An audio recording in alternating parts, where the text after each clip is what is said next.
Hello friends, welcome to my YouTube channel. इस video में हम देखेंगे क्लास 10th साइंस की बुक का chapter number 5 periodic classification of elements. इसके पेज नंबर 81 के इंटेक्स क्वेश्चन करेंगे हम इस वीडियो में।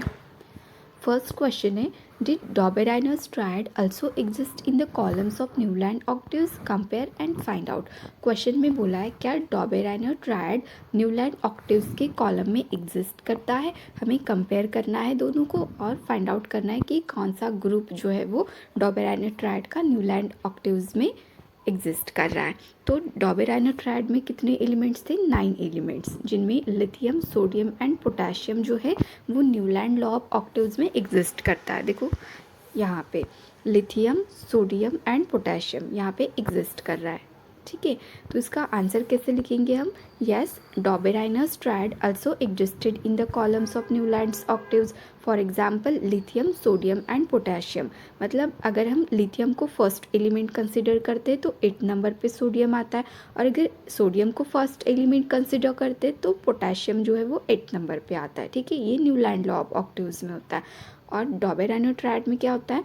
लिथियम का जो एटॉमिक मास है और पोटेशियम का एटॉमिक मास, इनका जब हम एवरेज निकालते हैं तो वो नंबर आता है सोडियम के एटॉमिक मास के इक्वल। तो इस तरीके से जो है लिथियम, सोडियम एंड पोटेशियम, ये डॉबेराइनर ट्रायड का एक ग्रुप जो है वो न्यूलैंड ऑक्टेव्स में एग्जिस्ट करता है। सेकेंड क्वेश्चन देखेंगे, what were the limitations of Dobereiner classification. Dobereiner classification के लिमिटेशंस क्या है, ड्रॉबैक्स क्या है, ऐसा क्वेश्चन किया है।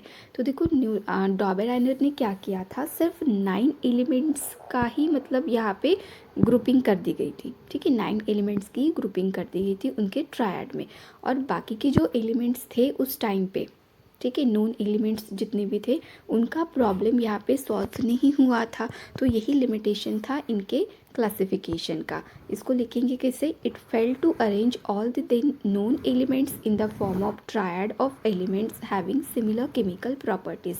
डॉबेराइनर जो थे वो यहाँ पे फेल हो गए थे, सभी जितने भी नोन एलिमेंट्स थे उनको अरेंज करने में अपने ट्रायड में, तो ये उनका एक लिमिटेशन हो गया। And Dobereiner could identify only 3 triads from the elements known that time. मतलब उस टाइम पे जितने भी एलिमेंट्स नोन थे उनमें से उन्होंने कितने ट्रायड बनाए थे? सिर्फ 3 ट्रायड्स बनाए थे। तो ये उनका लिमिटेशन है। अभी क्वेश्चन नंबर 3 देखते हैं, what were the limitations of Newlands law of octaves. Newland law of octaves के लिमिटेशंस क्या है? फिर से ड्रॉबैक्स पूछा है यहाँ पे हमें। ठीक है, कमी क्या थी उनके लॉ में, तो यहाँ पे तो बहुत सारी लिमिटेशंस है। फर्स्ट देखते हैं, Newlands law of octaves was applicable to the classification of elements up to calcium only.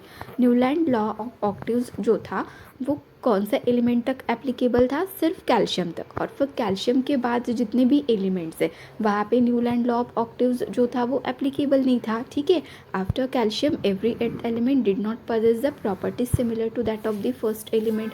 मतलब देखो ऐसे यहाँ तक, ठीक है, कैल्शियम तक तो सही चल रहा था। हाइड्रोजन, फ्लोरीन एंड क्लोरीन, इनकी जो प्रॉपर्टीज़ थी वो सिमिलर थी।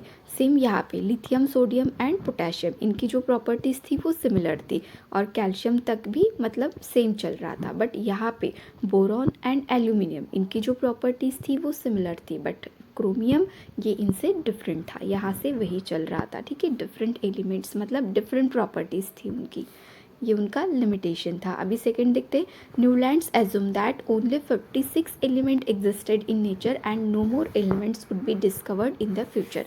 यहाँ पे न्यूलैंड ने एक रॉन्ग एजम्पशन कर लिया था कि मतलब फ्यूचर में जो है नेचर में सिर्फ 56 एलिमेंट ही एग्जिस्ट करेंगे और कोई नए जो एलिमेंट्स है वो डिस्कवर्ड नहीं हो सकते फ्यूचर में, ऐसा उन्होंने एजम्पशन कर लिया था। और जैसे कि हमें पता है अभी कितने एलिमेंट्स है, 118 एलिमेंट्स है, इसका मतलब और भी एलिमेंट डिस्कवर्ड हो गए थे। ठीक है, तो यहाँ पे इनका जो लॉ था वो एप्लीकेबल नहीं हो पा रहा था बाकी के एलिमेंट्स में। ठीक है, but later on several new elements were discovered whose properties did not fit into Newland's law of octaves.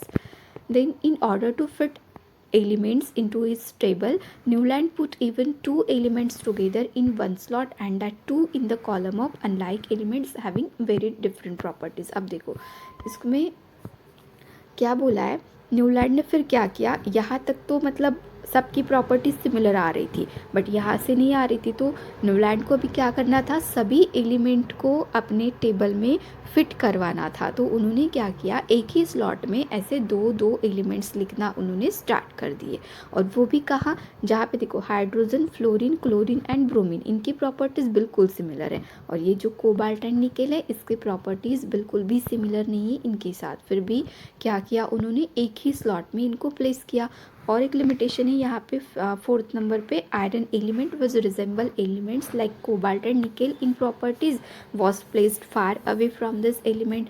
अब देखो जो आयरन यहाँ पे है, ठीक है, Fe, इसकी प्रॉपर्टीज सिमिलर है कोबाल्ट एंड निकेल के साथ, बट इनको देखो कैसे प्लेस किया साइंटिस्ट ने, कोबाल्ट एंड निकेल को एक स्लॉट में और आयरन जो है उसको दूसरे स्लॉट में प्लेस किया। तो ये भी इनके लॉ का लिमिटेशन है, ठीक है, ड्रॉबैक्स है। तो यहाँ पे हमने सभी इन टेक्स्ट क्वेश्चन कंप्लीट कर लिए पेज नंबर 81 के। अगर आपको वीडियो हेल्पफुल लगी हो तो वीडियो को लाइक, शेयर और चैनल को सब्सक्राइब जरूर करना। Thank you.